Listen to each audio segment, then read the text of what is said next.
This is a 1994 Acura Integra with a high compression GSR motor, a complete old school gritty turbo kit, and a JDM front end conversion. This is the perfect example of a period correct build, and it's a car that any enthusiast would love to own. And the craziest part, this was all accomplished by a 17-year-old as his first car build. We're gonna jump into absolutely everything about this car and what it means to its owner. All right, so this is Kyle. He's the owner of this magnificent piece of art here. And let's just jump right into it. What was kind of the condition of the car like when you first got it? When I got it, it was just a shell. The car was primered, paint was like in disrepair, no motor. Someone had it in storage for like almost like 10 to 15 years. It wasn't worked on, it wasn't taken care of. It really needed a good restoration. That's awesome. And then how old were you when you got it, and what did you originally pay for it? So originally when I got it, I've paid around $4,500 for the shell, and I think I was 14 or 15 at the time when I got it. I looked around for almost close to like a year and a half with my uncle, and we ended up picking up the car out of Long Beach. He drove down in a trailer with me and spent like 5 to 6 hours just checking out the car before we ended up picking it up. That's super awesome. That's super awesome. So you got this car before you even had your driver's license. Yeah, that is correct. I got it as a shell, and I ended up putting this back together and had it basically on the road before I was able to drive. So I had to have my sister that had a license drive this for me. That's super cool. Well, let's kind of continuing on from like when you first got it. When you first got it was the original like kind of build plan for it? What was like what you originally envisioned the car to look like in the end? Originally, when I knew I wanted an Integra, the goal was my dad used to have a few magazine features, and he had several Integras in the past. Some of them boosted, some of them NA, different types of builds, like all across the board. And my goal was to not exactly encapsulate that, but I really appreciated the period that these cars really shined in after the 90s to early 2000s. And I really wanted to encapsulate that with this build specifically, not only from the people that taught me how to work on cars, but also just I love how everything goes together on these older cars. That's awesome. Start with the exterior of the car. Tell me a little bit about like what was the process. I mean, you said it was in pretty disrepair, so I'm assuming you did paint. Yeah, so the car originally, how I ended up getting it was pretty much the whole chassis was primered. The Type R front end that I got for it had slight paint work, but it was still really not the best condition. The best thing about it is that it came with SR3 Recaros in it out of a Integra Type R. And the price that I paid for the chassis with everything on it, I ended up getting a really great deal. And then obviously the thing that probably stands out the most about this car in terms of the exterior looks feature is the Type R front end. Exactly, yeah. So when did you do it? When did you decide you wanted to do it? Was it originally Type R front end? So when I purchased the car, it was missing the fenders, the hood, the front bumper, and the radiator T support that was for a Type R front end was severely damaged. The only thing that it really had off of a Type R front end was that it had some pretty messed up headlights, and they were kind of mangled at the time. But to me, it didn't matter. I bought a Type R front end ahead of time, so that really came in handy. I paid, I think, $1,800 for a Type R front end a while back, and it was complete with everything. I have HIDs for it. These headlights were pretty hard for me to come across with the Type R front end complete. Now it's been repainted, and honestly, it looks great in my opinion. Yeah, this is definitely a super special car. Now, one thing I'm sure you probably get asked a lot is, what is the actual color on this? I don't know how well it'll come out on video at night, but it's got a really nice pearl to it. Yeah, so this is NH603P, which if I recall correctly is like brilliant diamond pearl. They use these on some of the newer Hondas. I wanted to stick to a Honda original color, but I love championship white, but I really wanted a white pearl. Yeah, that's awesome. Let's talk about the wheels and the suspension. So these wheels, I had someone that I knew at Mackin, and they helped me source a set of C28Ns. These are the N+, and they came with a specific offset for Integra. I ended up ordering 5.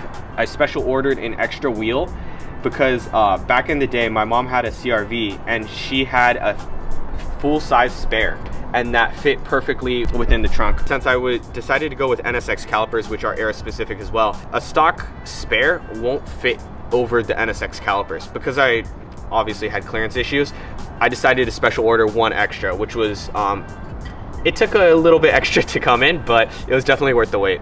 That's awesome. So we'll slow the roll a little bit. You mentioned NSX calipers. Yeah, so my dad back in the day had several NSXs, and one of them he upgraded to a set of newer calipers. He needed more stopping power. He had a supercharged NSX, so it wouldn't stop on the stock brakes, but thankfully he had these left over from his old build, and well, I thought it would be really cool to incorporate old parts that my dad had, and especially since back in the day people did this NSX calipers on a Integra Type R suspension type, which is the 5-lug suspension with the larger rotors, and it fits like so well within the wheel well. I think it just like encapsulates the 90s specifically with these wheels and everything really well.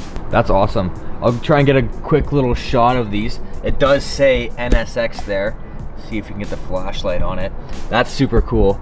And then it's also like full NSX hub and like... Yeah, so you only have to get the calipers off of the NSX. So I have front NSX calipers, but not only the front did I upgrade, I also upgraded the rear calipers to NSX. Fully functional, both front and rear are upgraded to NSX calipers. Awesome. And then, so obviously as you can see, this is a 5-lug. Is that a 5-lug conversion? Yes, from the that NSX? is a 5-lug conversion, but it is not from the NSX. This is still a ITR spindle, and the rear end I also converted using an ITR spindle. Awesome. That's super cool. Well, we can keep moving on. We'll go around, make our way around the car here. Is there anything else on the kind of exterior that you wanted to mention about the car?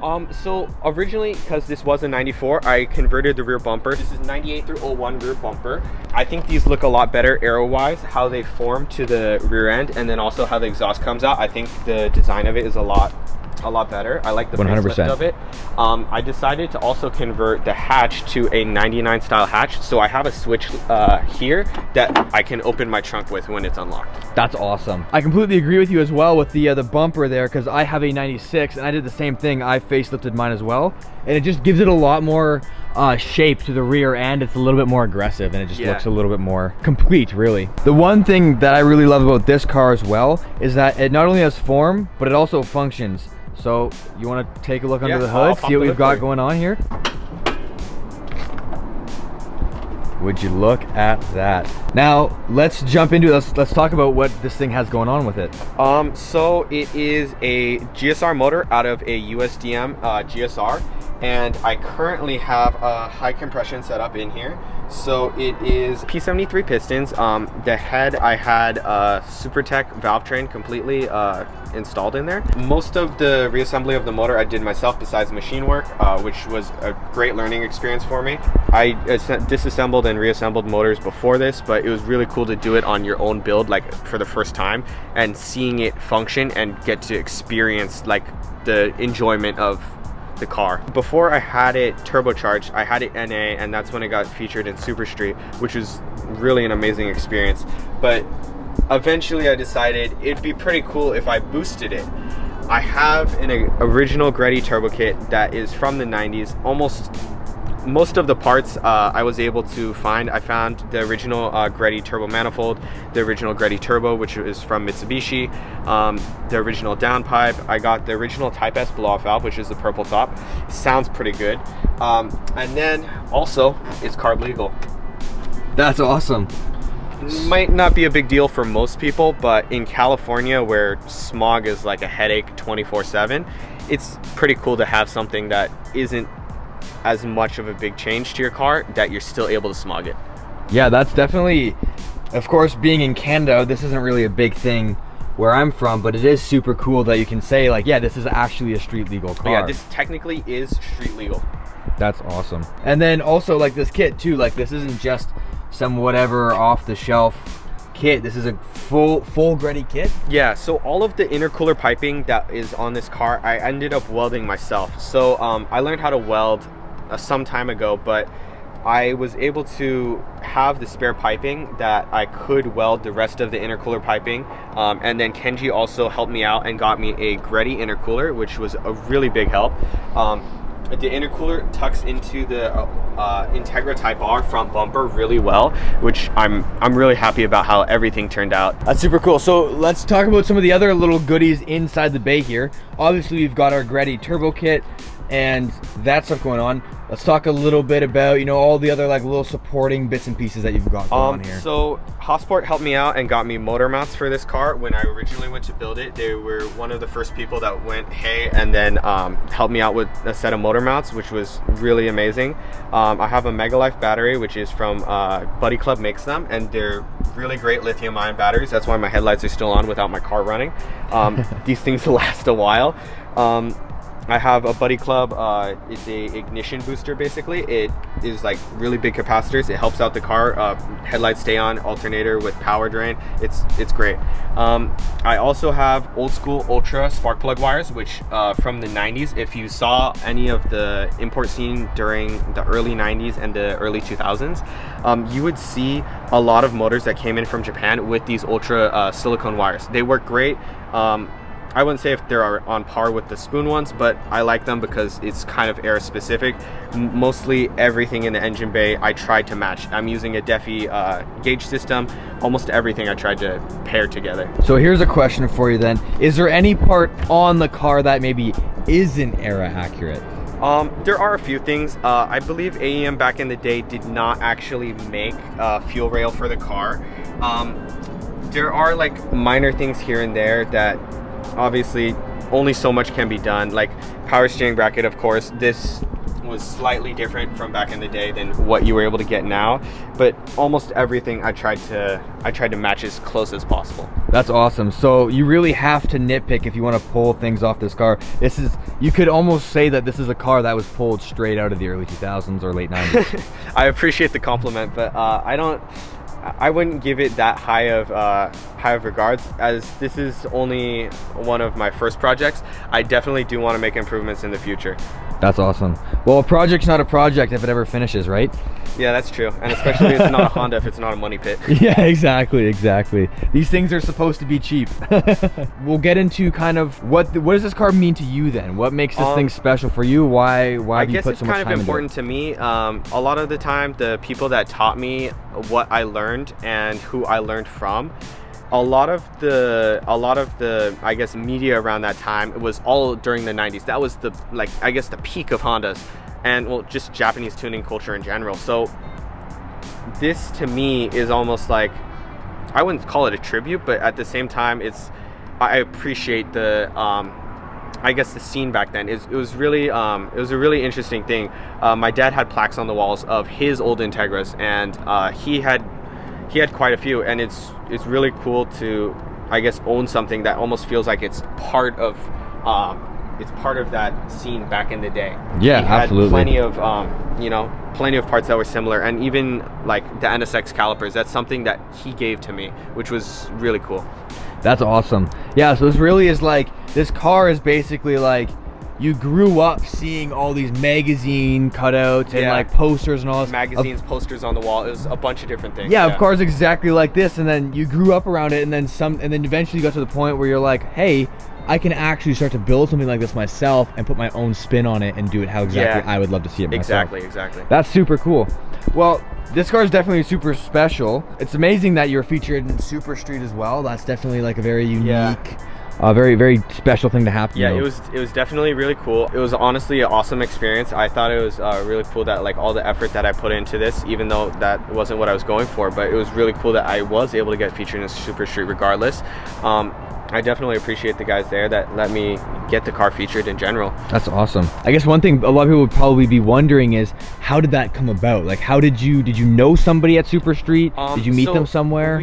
I personally do not know that many people there. What was cool is eventually some people that we knew that were there were like, oh, we saw that you had an air specific build, and then also we reached out to them like back and forth, and we talked for a little bit, and they're like, oh, okay, well, if you have a certain like build set up, then we might be able to shoot it. And I was like, oh, well, that would be really cool. And the car wasn't finished at that point, so literally maybe 2 weeks after I completed the car, like paint was done, like all the minor touches, cars reassembled, and it was driving on the street and everything. Literally right after then, the photographer hit me up and he was like, hey, I want to shoot your car. And I was like, oh, okay, cool, right? Met him in Long Beach, and my uncle was with me in the passenger seat, and he came with me and my car got shot for Super Street. It was a really cool experience. That's super cool. That's super awesome. How old were you? You were 16 at the time? I was 16 at the time. That's when I super finished cool. the car, I think I was just before I turned 16, the car was finished. So nice. That was,